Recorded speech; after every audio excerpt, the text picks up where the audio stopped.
અચાનક કેમ ડોલવા લાગ્યું? આ કોઈ ચમત્કાર છે?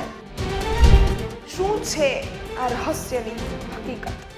તો માણસો કેટલા એમ કહે છે કે ભૂકંપની ભીત છે, કે ભૂકંપ આવી શકે એવી શક્યતા છે, કેટલા એમ કહે છે કે ભૂતિયા છે. પવનના હિસાબે તો કાલે પવન હતો તો કાલે થવું જોઈએ ને, પરમ દિવસ થતું હતું એવી રીતે કાલે થવું જોઈએ. કાલ નહોતી, પછી આજે થયું. આજે આવ્યો પાંજીનગર મને ફોન આવ્યો કે હજી રસ્તામાં હતો, ફોન આવ્યો. હમણાં હું જાઉં કૂવા પાસે, કૂવાવાળા છે પાંજીવનભાઈ સાદરિયા, પાંજીવનભાઈ લીંબાભાઈ સાદરિયા, આ કૂવાવાળા, એનો મને ફોન આવ્યો હતો. અહીંયા પહોંચ્યો કે મેં દાદાને કીધું આવી તો વળી પાછો અલગ અલગ થવા માંડ્યો, થતો તેવી રીતે. મને ચાલો હમણાં હું આવું.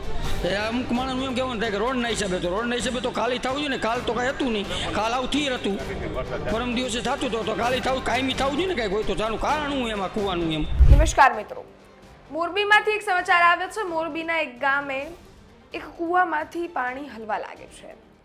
તમે કોઈ દિવસ એવું સાંભળ્યું હશે કે કોઈ દિવસ એવું જોયું પણ નહીં હોય કે જે રીતે તમે મારી પાછળ દ્રશ્યો જોઈ રહ્યા છો કે આ સ્પીડથી અને આ હેવી મોજા કોઈ કૂવાના પાણીમાં પણ આવી શકે.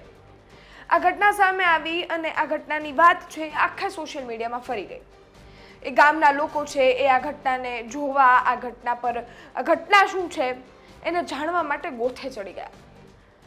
આ ઘટના સર્વપ્રથમ જૂન છે એના એન્ડથી ઓગસ્ટના સ્ટાર્ટિંગની ઘટના છે અને આટલા જ સમયગાળામાં આ વિડીયો છે એ આખા ગુજરાતભરમાં ચર્ચાવા લાગ્યો કે આ કૂવાનું પાણી હલે છે તો આખરે હલે છે કેમ? આનું કારણ શું છે? હવે આખા જે રહસ્ય છે એમાં અનેક લોકો તર્ક વિતર્ક તો લગાવી રહ્યા હતા કે આ કદાચ ભૂકંપ આવવાની શક્યતા હોય, કે લોકો એમ કહેતા હતા કે કુદરતી ચમત્કાર છે, અને અનેક લોકો તો એવું પણ કહેતા હતા કે આ ભૂત છે. પરંતુ આ આખી જે રહસ્ય છે એની પાછળની હકીકત સામે આવી ગઈ છે. આ કોઈ જ ચમત્કાર નથી, આ કોઈ ભૂત નથી કે એને ભૂકંપ આવવાની શક્યતા છે. આ ખાલી ને ખાલી વિજ્ઞાન છે.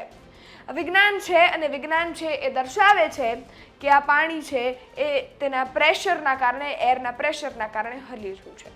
હવે તમને સવાલ થશે કે આટલું પાણીમાં એર ક્યાંથી? તો આપણે સમજવાની કોશિશ કરીશું. તમે મારી ઉપર એક ડાયાગ્રામ જોઈ શકતા હશો. એ ડાયાગ્રામ છે એ લેયર ઉપર તમને જોવા મળી રહ્યો છે. પહેલું લેયર છે એમાં તમને નીચે તમને જે ક્રેક્સ બતાવી રહી છે, એમાં પાણી બતાવી રહ્યું છે, એમાં હવા હોય અને એટલા જ ફોર્સથી એટલો વરસાદ વરસે છે એટલે એના કારણે એમાં હવામાં પાણી ભરાય, એ પ્રેશર ક્રિએટ કરે, પ્રેશર બિલ્ડ કરે અને આખું પાણી એ પ્રેશરથી હલે. This is the scientific reason. આ એક સાયન્ટિફિક રીઝન છે જેના કારણે આ પાણી હલી રહ્યું છે. આ પ્રેશર એટલું હેવી હોય છે કે પ્રેશર એટલા જોરથી આવે છે કે જેના કારણે આ આટલો આખો ઊંડો કૂવો છે એનું પાણી હલે છે. જે તે સમયે આ ઘટના સામે આવી હતી એ તે સમયે ડિસ્ટ્રિક્ટ જિયોગ્રાફિકલ ટીમ છે એ પણ ત્યાં પહોંચી હતી. એણે પણ જાણવાનો પ્રયત્ન કર્યો હતો અને તે છતાં પણ આનું કોઈ રહસ્ય કે કોઈ જ પણ હિન્ટ નહોતી મળી રહી. પરંતુ હવે આ આખી કહાની છે એની ઉપરથી પડદો ઉચી ગયો છે. એની હકીકત, એની અસલિયત સામે આવી છે અને ખબર પડી છે કે આ કોઈ જ નવીનતા નથી, કે આ કોઈ ચમત્કાર નથી, આ કોઈ ભૂત નથી, આ કોઈ ભૂકંપ આવવાની શક્યતા નથી.